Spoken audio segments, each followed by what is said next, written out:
Raider Nation, what's going on? You're watching the Raiders Report, and if it looks like I'm wearing the exact same outfit I wore in Las Vegas last night, guess what? You're right. I am wearing the same outfit. Now, coming up here on today's show, we're going to be giving you a new injury update to Alec Ingold. I got 5 overreactions after the 41-14 loss. I'm going to warn you, they're going to be hot, they're going to be spicy, so be ready. That's all I'm saying. And then, yes, there were actually some winners in the Chiefs game. I'll tell you my top 5, and then also I'm going to tell you the 5 biggest losers. That's coming up right now. Now, unfortunately, Alec Ingold, he is done for the season, and this is one of these guys who is a leader on and off the field. And sure, not a lot of teams use a fullback anymore, but he was injured on Sunday Night Football. He was holding his knee. Anytime you see a player starting to really grasp at that knee, getting carted off, it's not really good. The initial reports were that they were fearing it was an ACL tear. Now, if there is any good news to this, yes, he did tear his ACL, but it was an isolated ACL tear, so no damage to the LCL, the PCL, none of those other, elements, or MCL, I think is the other one as well. So it sounds like he's going to be okay to be ready to go at the start of the 2022 season. So I know Ingold's a big-time fan favorite. He's personally one of my favorite players here. So I want every single person that comes across this video, I mean, we know how it is. I want you to type 45. Show Alex some love down in those comments, because I've had an ACL tear before, and I've also been in a situation where, you want to be out there, you want to be playing with your guys, and I'm sure with all the craziness that has happened around the Raiders, I guarantee Alec wish he was out there. So show him some love, type 45. All right, guys, so now probably the main chunk of today's show is going to be overreactions, and yesterday was an absolutely embarrassing game. I put out on Twitter at MitchellRenz365 that Raider Nation deserves so much better. So if I'm getting a little hot takey on today's show, just ahead in advance, I'm working on like 2 hours of sleep. Sam and I flew in. It was like 6 o'clock in the morning. Came right to work to get you guys a video. So I feel like I can be a little bit hot takey in today's show. So another collapse. Is it coming for Raider Nation? I'm going to give this one 2 no Chucky heads and say people are talking.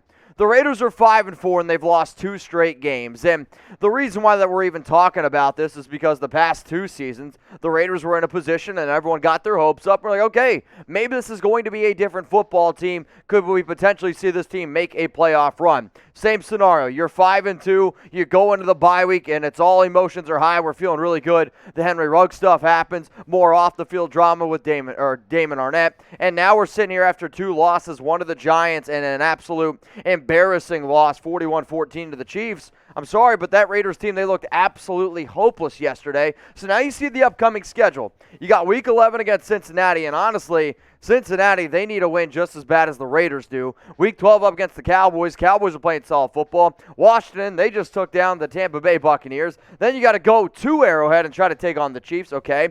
The Browns, they just lost 45-7 to New England. You already beat the Broncos. The Indianapolis Colts, they've been an absolute running machine, and that's probably the Raiders' biggest weakness right now. And then Week 18 against the Chargers. Now, obviously, I am panicking a little bit, but I want you to be honest with me. Predict the Raiders' record this season. We're sitting at 5-4. My initial projection was 10-7.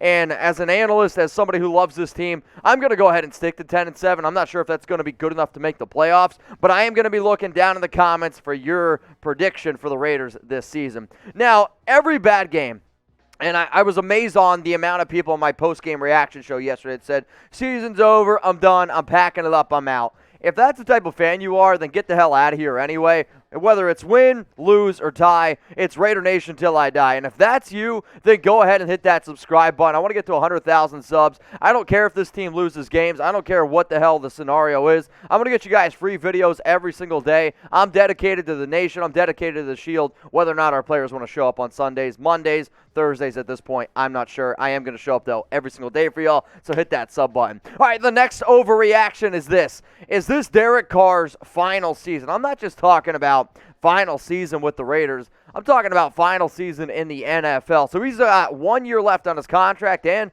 I'm going to go ahead and give this one only 1 no Chucky head and say that there's a small shred of truth here.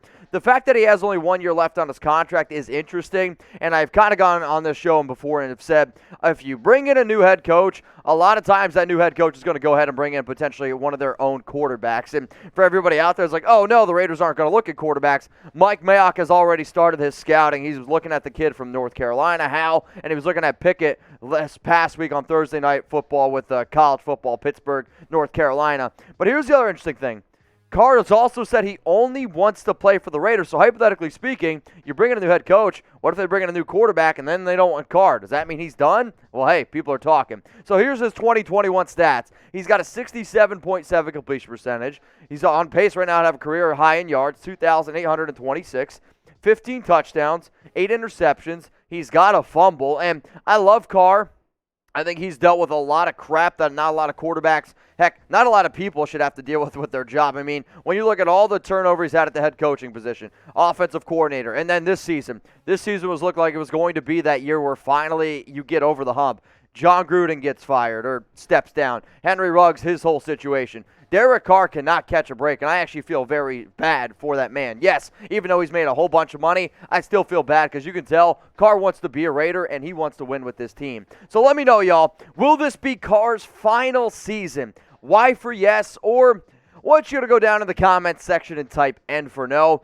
I'm going to go ahead and say N for no. I really don't think it's going to be Carr's final year, but I've already seen it out there on Twitter and Instagram. Oh, you got to get rid of Carr. You got to get rid of Carr. And the reason why this is starting to get brought up, he has a $0 dead cap hit next season. Now, I've said that I would actually rather keep Carr in Vegas because he's going to make like $19.9 million, and I'm so sick and tired of the people putting that entire loss on DC. DC didn't play defense. DC wasn't the guy out there where the defense gave up over 500 total yards. Sure, he played quarterback, and a lot of times the concentration goes on QB, but I believe that Derek Carr should play in Las Vegas next season, whether that's going to be the starting quarterback, whether that's going to be somebody that really helps groom the next quarterback here in Vegas. I do want to see Carr out there because you can say what you want about his on-the-field play. That man is a leader on that team, and he is a man in the field as well. So I'm going to say keep Derek Carr for next year. Now, if anybody wants to go ahead and bet on the Raiders this year, good luck. Go ahead, chatsports.com/Raiders. Promo code Raiders125. You get 125% deposit bonus. Now, if anybody wants to bet on any NFL game this year, guess what you got to do?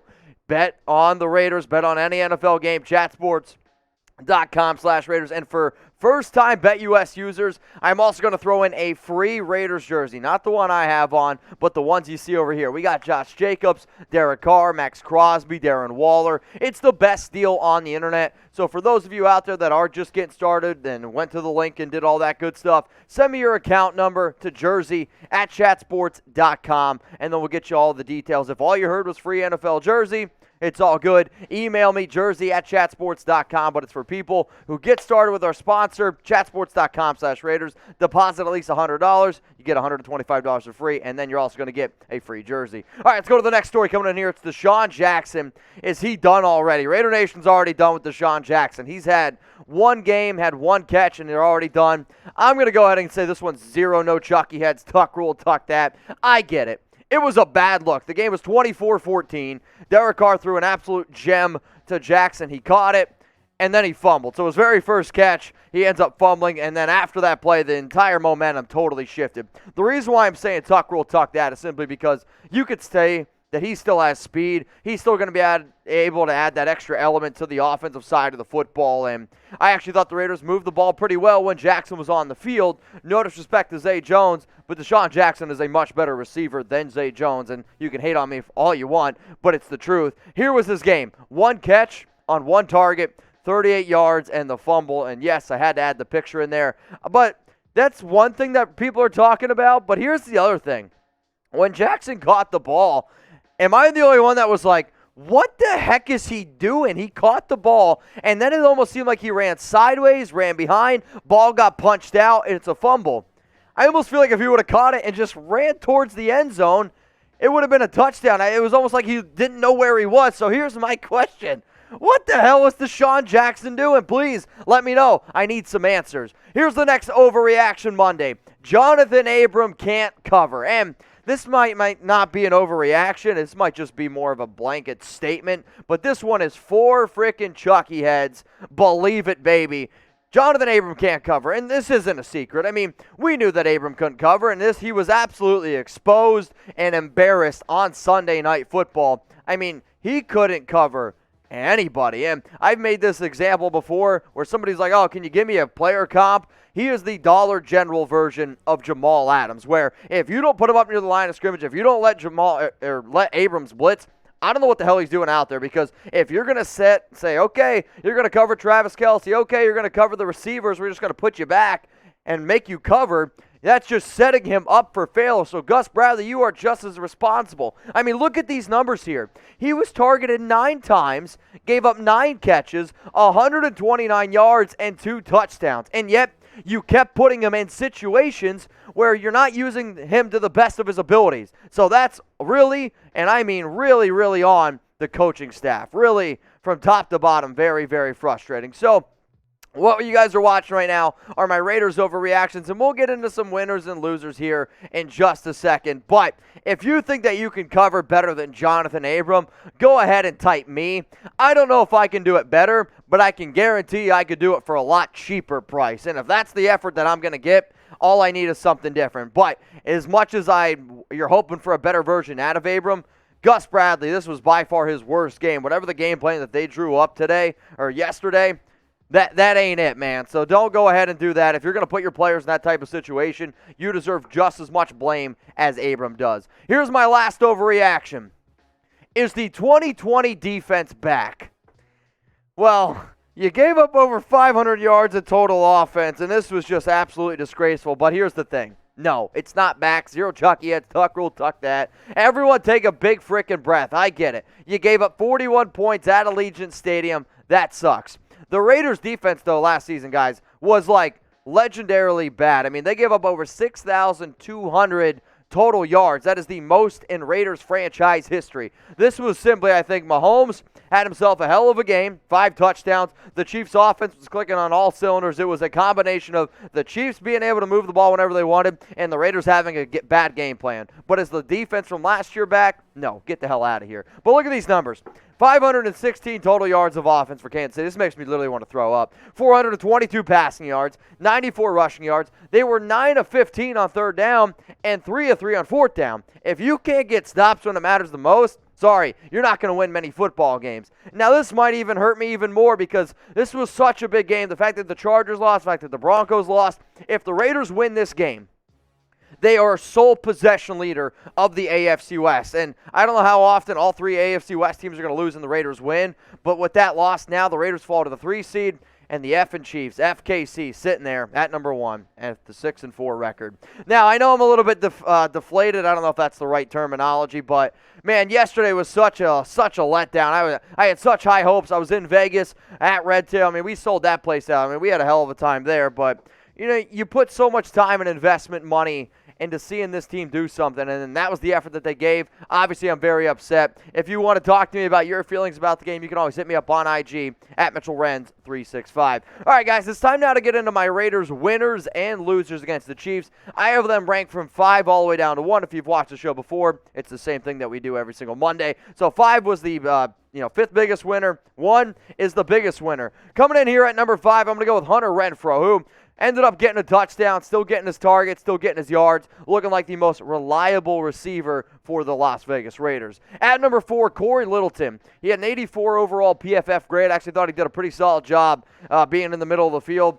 The Chiefs didn't really target him all too much. They targeted him one time, but I thought for the most part, Littleton did a solid job. Let's go to number 3 here, Tre'von Moehrig. Again, he probably could have been one of the biggest winners and if he would have just came down with an interception, but he was probably one of the only Raiders players that I thought tackled well yesterday. And he was really kind of holding down the fort. They didn't really throw near him all too often besides that one interception. I was actually impressed with what I saw out of Moehrig. Coming in at number 2, Maxx Crosby, the only player that finished with over a 90 overall grade according to PFF.